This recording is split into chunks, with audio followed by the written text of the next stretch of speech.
বিজেপিৰ নেতাসকল ৰাম ভক্ত হ'ব নোৱাৰে।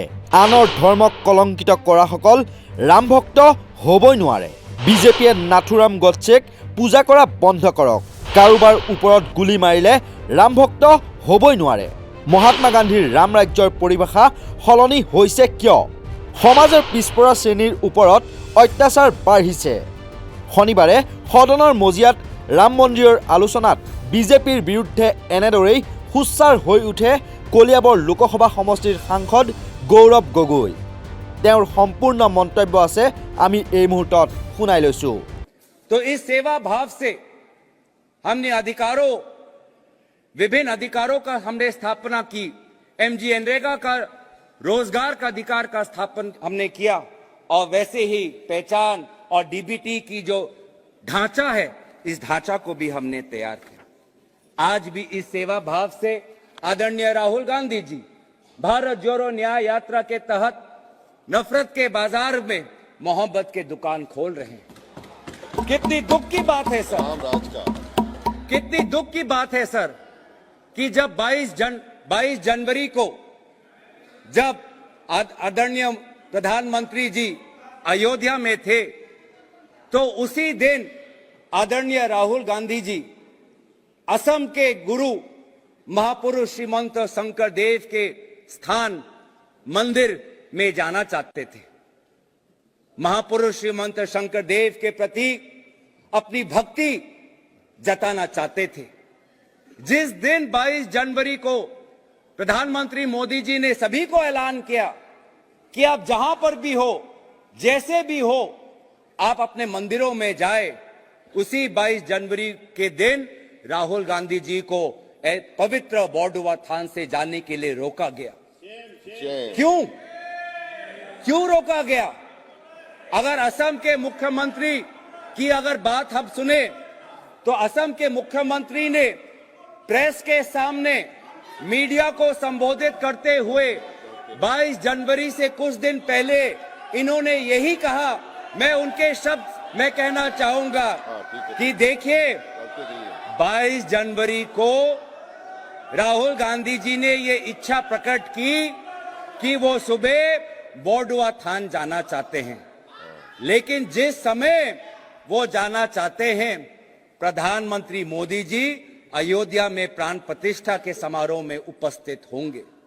ये बात उचित नहीं है कि जिस समय टीवी के चैनल पे प्रधान मोदी का चित्र आए, उसी समय राहुल गांधी जी का भी चित्र आए। ये बात गलत है। ये है आपकी धर्म के प्रति आस्था।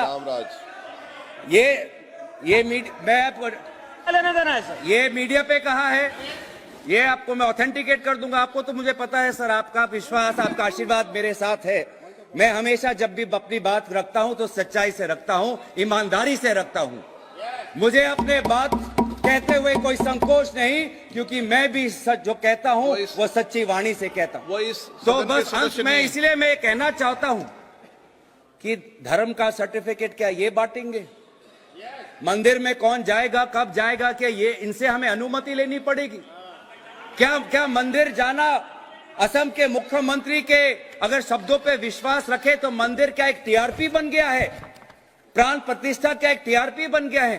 प्राण प्रतिष्ठा में खड़े बहुत से लोग थे, उनकी श्रद्धा है। उस समय राहुल गांधी जी भी असम में थे, उनके श्रद्धा में वहां की सरकार ने बाधा क्यों दी? हमें अपने संस्कारों पे, हमें अपने कर्तव्य पे चलने पर बाधा क्यों दे रहा है सर? जहां गैर हिंदुओं का प्रवेश वर्जित है, वहां गैर हिंदू कैसे जा सकता है? ये मक्का जाए सर, ये पूरी जाकर दिखा दे हमें। जहां सर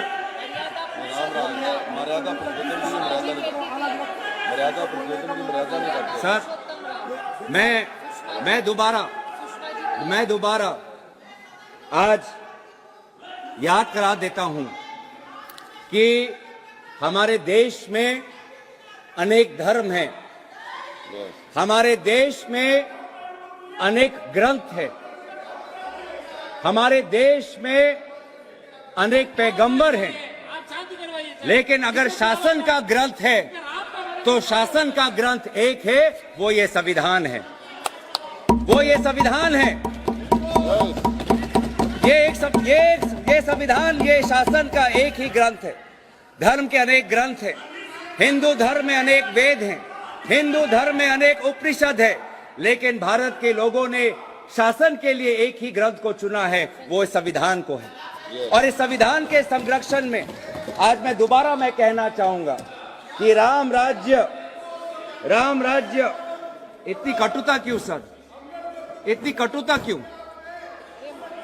जय श्री राम कहते हुए इतनी कटुता क्यों?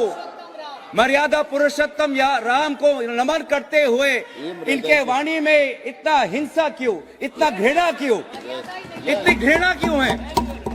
आप राम भक्त हो ही नहीं सकते अगर आपके अंदर घृणा हो। आप राम भक्त हो ही नहीं सकते अगर आप नफरत फैलाते हो। आप राम भक्त हो ही नहीं सकते अगर आप दूसरे पे गोली चलाते हो। आप राम भक्त हो ही नहीं सकते जब आप दूसरे के धर्म के अनुष्ठान को अगर आप कलंकित करते हो। तो हमारे लिए तो ये ग्रंथ एक ही है। इस ग्रंथ में लिखा है, हम भारत के लोग भारत को एक संपूर्ण प्रभुत्व, संपन्न समाजवादी, पंथ निरपेक्ष, लोकतंत्रात्मक गणराज्य बनाने के लिए तथा उसके समस्त नागरिकों को सामाजिक, आर्थिक और राजनीतिक न्याय, विचार, अभिव्यक्ति, विश्वास, धर्म और उपासना की स्वतंत्रता। मैं दोबारा ये पढ़ना चाहूंगा क्योंकि कभी कभी आपके शब्दों से लगता है कि आप ये संविधान का डॉक्टर भीमराव अंबेडकर के मूल जो निर्देश थे वो ही भूल गए। मैं दोबारा पढ़ देता हूं ताकि, क्योंकि आपके अंदर इतनी घृणा है, तो क्योंकि आप पहली बार जब मैंने ये पढ़ा तो ये शब्द आपके अंदर नहीं गया होगा। मैं दोबारा आपके लिए पढ़ देता हूं। न्याय, सामाजिक, आर्थिक, राजनीतिक, स्वतंत्रता, विचार, अभिव्यक्ति, विश्वास, धर्म और उपासना, समता, प्रतिष्ठा और अवसर। इसी के प्रति हम अपनी निष्ठा और दायित्व हम स्वीकार करते हुए आज इस भाषण जो हमारे राम मंदिर और रामलला के स्थापना पे जो आपने 193 का ये जो चर्चा लिया, इसी चर्चा में भाग लेते हुए मैं अपने वाणी को यही विराम देता हूं। धन्यवाद। जय हिंद, जय संविधान।